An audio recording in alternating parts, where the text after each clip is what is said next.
Number 1, మన మెదడు మనకు 45 సంవత్సరాలు వచ్చే వరకు పెరుగుతూనే ఉంటుంది. నెంబర్ 2, మన మెదడు బరువు 1.45 కేజీలు, అంటే మన భాషలో చెప్పాలంటే 1 కేజీన్నర ఉంటుంది. నెంబర్ 3, మన మెదడులో 73% వాటర్, అంటే 73% నీరుతో నిండి ఉంటుంది.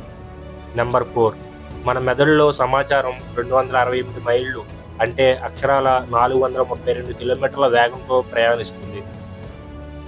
నెంబర్ 5, ఆడవారి మెదడు కంటే మగవారి మెదడు పెద్దగా ఉంటుంది. అలా అని మెదడు పరిమాణం బట్టి తెలివితేటలు ఉండవు. ఎవరి తెలివితేటలు వారివే. నెంబర్ 6, మనం మామూలుగా పనిచేస్తున్న సమయంలో కంటే నిద్రపోయే సమయంలోనే మెదడు చురుకుగా ఉంటుంది. నెంబర్ 7, మెదడుకి శరీరానికి మధ్య కమ్యూనికేషన్ జరగాలంటే, అంటే సమాచారం అందాలంటే వెన్నెముక సహాయం తప్పనిసరిగా కావాలి.